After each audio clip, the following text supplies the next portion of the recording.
ससुराल वालों को क्यों नहीं दिखाती एंड वो आपसे मिलने कभी हल्द्वानी में क्यों नहीं आप अपने मायके इतना कम क्यों जाते हो? आपके मायके के मम्मी पापा आपको इग्नोर क्यों करते हैं? जैसे बेटा और बहू को ज़्यादा प्यार करते हैं और आपको कम। हेलो माय टू फैमिली, जय श्री राम। कैसे आप सभी लोग? आई होप कि आप ठीक होंगे और मैं भी बिल्कुल ठीक हूँ। तो मैं आ गई फिर से एक नए ब्लॉग के साथ और ब्लॉग की शुरुआत हो रही है मॉर्निंग के 8:30 बजे से। और आज संडे का दिन है तो बच्चे भी घर पे ही है। लक्कू बैठा है यहाँ पे मेरे गोदी में और गुंजन अभी नहा रही है और लक्कू और मैं दोनों नहा गए ना सुबह सुबह। और आज होने वाली है हमारी Q&A ब्लॉग। तो आप लोगों ने ना बहुत सारे क्वेश्चन कर रखे थे, तो चलिए आप लोगों का सवाल का जवाब दे देते हैं। तो मैंने ना सारे जो भी आप लोगों ने सवाल पूछे थे ना वो इस कॉपी में उतार रखे हैं, क्योंकि मेरे पास दूसरा फ़ोन तो नहीं कि फटाफट पढ़ के आप लोगों का सवाल का जवाब दे दिया जाए। तो इसके लिए ना बहुत मेहनत करनी पड़ती है मुझे Q&A ब्लॉग बनाने के लिए, इससे ना मैं ज़्यादा Q&A ब्लॉग बनाती नहीं हूँ। तो दे ही देते हैं फिर। अब आपका क्वेश्चन का आंसर और इतने सारे क्वेश्चन थे आपके, तो स्टार्ट करते हैं पहले क्वेश्चन से। तो पहला क्वेश्चन है योगिता ढबराल जी का। तो इन्होंने लिखा है, इन्होंने क्वेश्चन किया है, नमन बिल्कुल लक्कू की तरह लगता है, क्या आपको भी ऐसा लगता है? और आपकी फैमिली की तो बात ही क्या करे, बहुत बढ़िया फैमिली है। बस यार यही होना चाहिए, हस्बैंड वाइफ हो या सास ससुर या ननद, दोनों तरफ से निभाना आना चाहिए। बहुत बढ़िया, थैंक यू सो मच। आपने इतना अच्छा क्वेश्चन कर रखा है। शायद ये क्वेश्चन नहीं है, बस तारीफ की गई है इसमें हमारी फैमिली की। और लक्कू और नमन को थोड़ा सा लगता है क्या नमन लक्कू की तरह है? कौन कह रहा था? मुझे तो नहीं लगता है, लगता है। तो बचपन में ना थोड़े बहुत बच्चे एक जैसे ही लगते हैं। और थैंक यू सो मच आपका, मतलब ये सवाल तो नहीं था शायद आपका, बस थोड़ा सा आप अपना दिल की बात रखना चाह रहे थे इसमें। मुझे बहुत अच्छा लगा पढ़ के। तो इसी के साथ आगे बढ़ते हैं कमलेश मेहता जी का। तो इन्होंने भी कुछ क्वेश्चन नहीं कर रखा है। इन्होंने लिखा है ब्यूटीफुल भाभी जी, इन्होंने ना मेरी तारीफ की है, तो थैंक यू सो मच। और इसके बाद है कविता पांडे जी का क्वेश्चन। उन्होंने लिखा है नाइस जी, थैंक यू सो मच। और ऐसी ना कि इन्होंने किसी ने हार्ट दे रखे थे, किसी ने कुछ दे रखे थे, बस ये ना स्टार्टिंग में आ गई तो मैंने इनका नाम ले लिया। और अदरवाइज ऐसे छोटे जिन्होंने ब्यूटीफुल लिखा है, हार्ट दे रखा है, फूल दे रखा है, उनका नाम ना मैंने नहीं लिखा। उसके लिए रियली सॉरी अगर किसी को बुरा लगेगा तो इसी के साथ आगे बढ़ते हैं दूसरे क्वेश्चन की तरफ को। तो दूसरा क्वेश्चन है नीतू नेगी, आप वीडियो में म्यूजिक कैसे लगाते हो दी, प्लीज बताना जरूर। तो नीतू जी, हम म्यूजिक लगाते हैं जब मैं अपना ब्लॉग एडिट करती हूँ ना, तो उसमें ऑप्शन आता है म्यूजिक का, तो बस एडिट करके ही ना ब्लॉग में अपने वीडियो में म्यूजिक लगाती हूँ मैं। और इसके बाद अगला क्वेश्चन है रश्मि आर्या का। इन्होंने लिखा है आप हल्द्वानी में कहाँ पर रहती हो? जी मैं अभी हल्द्वानी में, लक्कू बताएगा कि हम कहाँ पे रहते हैं। वो हाँ कमोला गाजा। कमलवा गाजिया में रहते हैं हम लोग। अगला क्वेश्चन है हीर के, आपकी साड़ी बहुत अच्छी लग रही है, कहाँ से खरीदी आपने? तो शायद आपने जो मैंने पोस्ट लगा रखी थी ना, कमेंट्री पोस्ट, उसमें वो वाली साड़ी की बात कर रहे हैं आप। तो ये वाली साड़ी मैंने खरीदी नहीं थी, ये वाली मेरी मायके से मुझे गिफ्ट दी थी मेरे बड़े भाई की शादी के दिन, गिफ्टेड साड़ी हो मेरी। और इसके बाद अगला क्वेश्चन है कंचन राणा। उन्होंने क्वेश्चन किया है आपकी आपके मायके वाली अम्मा कहाँ है दी, वो आजकल नहीं दिखती है?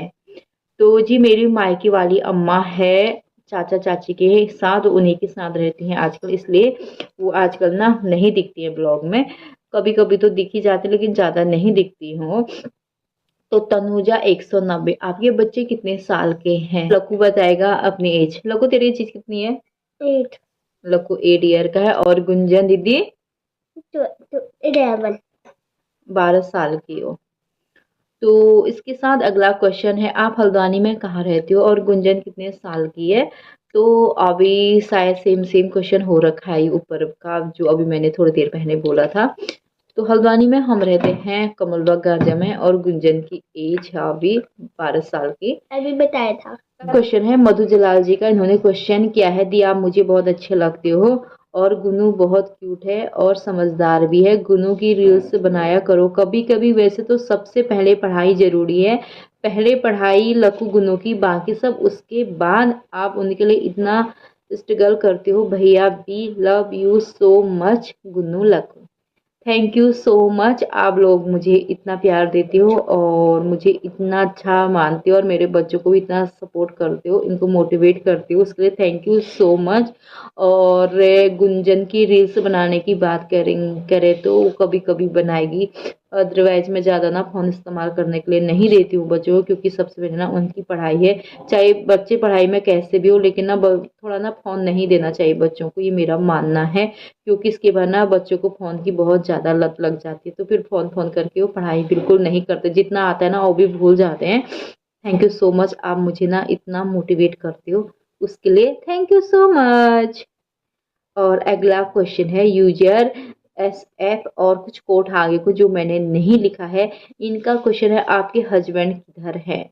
तो मेरे हस्बैंड हैं बागेश्वर डिस्ट्रिक्ट में और अपने एक गांव में, क्योंकि उनकी जॉब ना वहीं है तो वहीं से ना वो अप डाउन करते हैं, इसलिए वो वहीं रहते हैं। और इसी के साथ बढ़ते हैं अगले क्वेश्चन की तरफ। अगला क्वेश्चन है दिव्या रावत जी का। हाय दी, आपके कितने बच्चे हैं? तो इसका क्वेश्चन लकू बता देगा, ठीक है। हम दो भाई बहन हैं। हाँ, मेरे 2 बच्चे हैं, एक नहाने गई है। हम्म। तो इसके साथ आगे का क्वेश्चन करते हैं, और ये क्वेश्चन भी है दिव्या रावत जी का। इन्होंने लिखा कि आपको हिनू और भूमिदी की कौन सी आदत सबसे अच्छी लगती है? हिनू और भूमि की ना मुझे सब आदतें अच्छी लगती हैं। इसके साथ आगे का क्वेश्चन पढ़ते हैं, और अगला क्वेश्चन है पहाड़ी फुली का। तो इन्होंने लिखा है आप उसमें मेरा नाम जरूर लेना। जो मयंक भैया की शादी में आपके साथ रेड लहंगे में एक दी थी, वो आपकी क्या लगती है? और आप हल्द्वानी में किस जगह रहते हो? क्योंकि मैं भी हल्द्वानी से ही हूँ, आपकी ब्लॉग देखती हूँ। आप आईफोन कब लेने वाले हो? क्योंकि आपके ब्लॉग बहुत ज़्यादा अच्छे लगते हैं, पर क्वालिटी इतनी साफ नहीं है, एंड आप बहुत प्यारे ब्लॉग बनाते हो। Love you Lakku. I love you too बोलो। तो पहाड़ी भूली जी जो मेरे साथ ना लाल लहंगे में थी, वो मेरी चचेरी बहन थी मयंक की शादी में।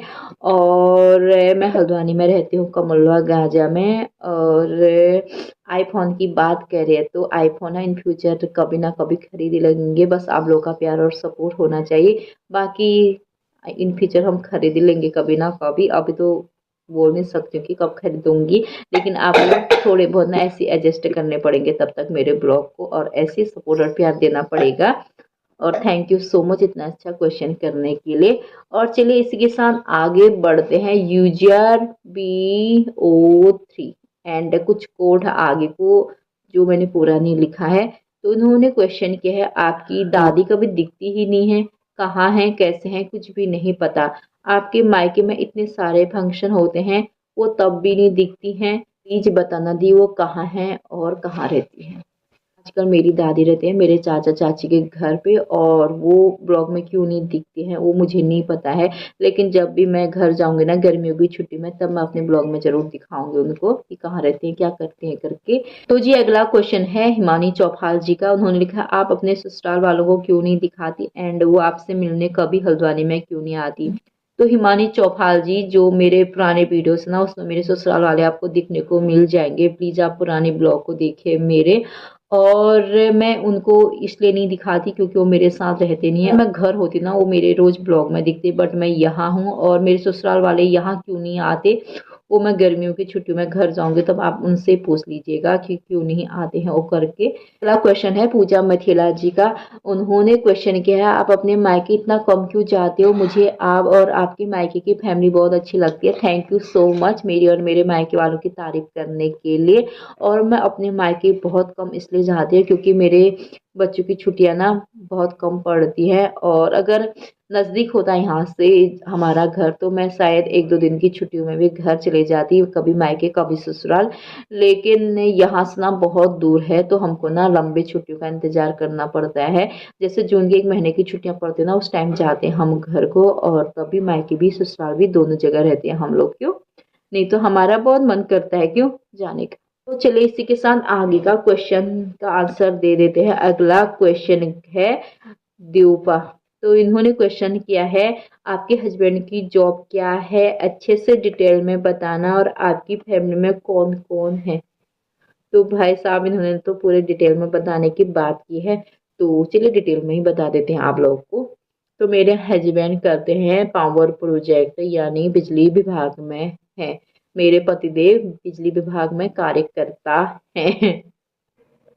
और मेरी फैमिली की बात की जाए तो मेरे फैमिली में रहते हैं मेरे सास, ससुर, मैं, मेरे हस्बैंड, मेरे 2 बच्चे, मेरे देवर, देवरानी और उनके 2 बच्चे, इतनी बड़ी फैमिली है हमारी। तो जी अगला क्वेश्चन है किरण उत्तराखंडी का। इन्होंने क्वेश्चन क्या है दी आप मायके बहुत कम जाते हो, तो इसका ना उत्तर मैंने दे दिया है, शायद आपको मिल गया होगा क्योंकि ऐसा सेम क्वेश्चन ना किसी और ने भी किया था, तो मैंने ना इनका उत्तर दे दिया है, तो आपको भी पता चल गया होगा कि इसका आंसर क्या है करके।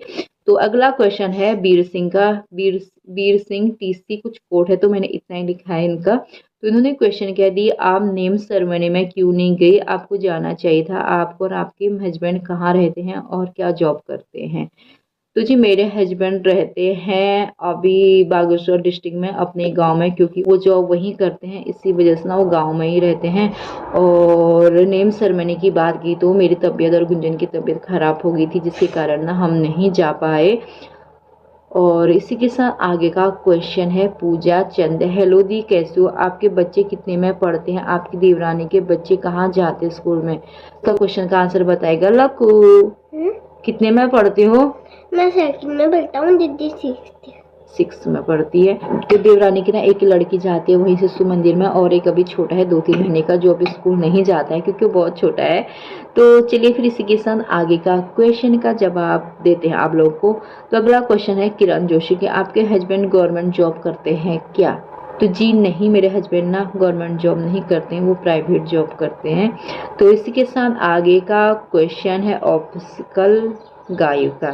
तो इनका क्वेश्चन है आपके हस्बैंड क्या करते हैं और बच्चे कौन सी क्लास में पढ़ते हैं। तो इसका क्वेश्चन थोड़ा मैं दूंगी और थोड़ा लकू, ठीक है। तो मेरे हस्बैंड करते हैं पावर प्रोजेक्ट में यानी बिजली विभाग में काम, और मेरे बच्चे कितने में पढ़ते हैं। मैं सेकंड में पढ़ता हूँ, दीदी 6th। और ये वाला क्वेश्चन ना बार बार रिपीट भी हो रहा है। तो इसी के साथ आगे का क्वेश्चन है आप बहुत अच्छे हो, मेरी तारीफ, थैंक यू सो मच मेरी तारीफ करने के लिए। और चलिए इसी के साथ आगे का क्वेश्चन पढ़ते हैं। और अगला क्वेश्चन है कविता भट्ट। आप इनका क्वेश्चन है आप महक के नामकरण में क्यों नहीं गए, कार्तिक भैया आपके सगे भैया हैं क्या, प्लीज मेरे क्वेश्चन का आंसर दीजिए। तो महक के नामकरण में मैं नहीं गई क्योंकि मेरी ना तबीयत खराब हो गई थी, और साथ में गुंजन की भी तबीयत खराब हो गई थी, और हाँ मैं कार्तिक की ना सगी बहन हूँ। तो चलिए इसके साथ तो आगे का क्वेश्चन है मन्नू 6656 कुछ कोड आगे को, बस मैंने इनका भी इतना ही उतार रखा है क्योंकि बहुत लंबा कोड था इनका। और इनका क्वेश्चन है आपके बच्चे कौन से स्कूल में पढ़ते हैं। तो इसका क्वेश्चन का आंसर ना लक्कू देगा। हम पढ़ते गुरुकुल इंटरनेशनल स्कूल में। हाँ। तो अगला क्वेश्चन है पहाड़ी अनिष्का, आपको हिनो और भूमि में कौन अच्छा लगता है। तो मुझे तो हिनो और भूमि ना दोनों अच्छे लगते हैं, और लकू को मैं ये सवाल पूछती हूँ आपको कौन अच्छा लगता है। दोनों लकू को भी दोनों अच्छे लगते हैं। तो अगला क्वेश्चन है पूनम अधिकारी, आपकी मम्मी पापा आपके ससुराल क्यों नहीं जाते और ना ही आपके ससुराल वाले आते हैं। तो मेरे मम्मी पापा मेरे ससुराल क्यों नहीं जाते हैं, मोस्टली जाते क्योंकि क्योंकि मैं यहाँ रहती हूँ, और मेरे ससुराल में ना अभी तक ऐसा कुछ खास काम हुआ नहीं है कि जिसके वजह से ना मम्मी लोग वहाँ मित्रामी में जाए। शायद मैं वहाँ होती तो मम्मी लोग ना वहाँ जाते आते रहते, लेकिन मैं यहाँ हूँ तो मम्मी इस वजह से नहीं जाते, और मेरे ससुराल वाले भी नहीं आते मेरे मायके, क्योंकि वहाँ ना मेरे हस्बैंड जी और मैं चले जाते हैं कभी कभी, तो इसी वजह से ना वो आते नहीं, और घर में बहुत सारा काम भी होता है जिसके वजह से ना वो नहीं जा पाते हैं। और इसके बाद अगला क्वेश्चन है यूजर BO3, इनके 2 क्वेश्चन हैं, और दोनों क्वेश्चन ना बहुत खतरनाक वाले कर रखे हैं। तो इनका क्वेश्चन है आप अपने ससुराल क्यों नहीं जाते हो और आपके ससुराल वाले भी आते ही नहीं हैं, आपके वहाँ आपके ससुराल वाले कौन कौन हैं। तो मैं अपने ससुराल जाती हूँ ना, क्यों नहीं जाते? जाते नहीं क्या लोग हम घर? जाते। हम जाते हैं। और मेरे ससुराल वाले यहाँ नहीं आते क्योंकि घर में भी ना बहुत सारा काम होता है, और हमको ना यहाँ हल्द्वानी में ना मेरे ससुराल वालों ने रखा है ताकि बच्चों की पढ़ाई अच्छी खासी हो और बच्चे ना इन फ्यूचर कुछ करें। और फिर भी इन्हीं का क्वेश्चन है, इन्होंने लिखा है कि आपके मायके के मम्मी पापा आपको इग्नोर क्यों करते हैं? ऐसा लगता है जैसे बेटा और बहू को ज़्यादा प्यार करते हैं और आपको कम। बुरा मत मानना, मुझे ऐसा लगा, मैंने क्वेश्चन कर दिया। तो थैंक यू सो मच, आपने क्वेश्चन किया और मुझे ना बिल्कुल बुरा नहीं लगा इस क्वेश्चन का, क्योंकि मेरे मम्मी पापा कभी भेदभाव करते ही नहीं है और वो मुझे इग्नोर करें ये हो नहीं सकता है। क्योंकि सबसे ज़्यादा जो दुनिया में प्यार करते हैं ना अपने बच्चों को, माँ बाप ही होते हैं, और माँ बाप के प्यार पर ना कभी शक नहीं करना चाहिए। और मेरे तो मम्मी पापा क्या, मेरे तो भाई और जो बहुएं हैं ना वो भी बहुत प्यार करते हैं मुझे, और ऐसा नहीं है कि वो नहीं करते हैं करके, बस हम उनसे दूर हैं इसलिए ना वो अपना प्यार ज़्यादा दिखा नहीं पाते हैं। और आप लोगों को दिखेगा भी कैसे, क्योंकि हम हल्द्वानी में हैं और वो घर भी है। अगर आप हमारे फैमिली की सदस्य होती तो शायद आपको पता होता है कि कितना प्यार करते हैं अपने बच्चों को करके। तो प्लीज़ ऐसा कमेंट ना फिर से दोबारा मत कीजिएगा। और मैं बहुत खुश नसीब हूँ कि मुझे मेरे मम्मी पापा और मेरे भाई बहू ऐसे मिले हैं, और साथ में मेरे हस्बैंड और सास ससुर और मेरे बच्चे। मुझे बहुत अच्छी फैमिली मिल रही है सब जगह से। और आप सोच भी कैसे सकते हैं कि माँ बाप मुझे इग्नोर करेंगे करके? भाई ऐसा नहीं है कि माँ बाप कभी किसी को इग्नोर नहीं करते, वो भी अपने बच्चों को खास तौर पे। बस थोड़ा सा ना परिस्थिति ऐसी हो जाती कि बेटी को अपने माँ बाप से दूर रहना पड़ता है। तो सारे क्वेश्चन के आंसर मैंने दे दिए हैं। अगर किसी का क्वेश्चन का आंसर नहीं दे पाई होंगी और किसी का सरनेम गलत हुआ होगा तो उसके लिए रियली सॉरी। और आपके क्वेश्चन इतने ही थे, तो इस क्वेश्चन आंसर ब्लॉग को भी ही पेंड करते हैं। आई होप कि आपको आपके सवालों का जवाब मिल गया होगा। तो हम मिलते हैं अब एक नए ब्लॉग के साथ। अभी के लिए बाय बाय। जय हिंद, जय भूमि उत्तराखंड, और बाय बाय।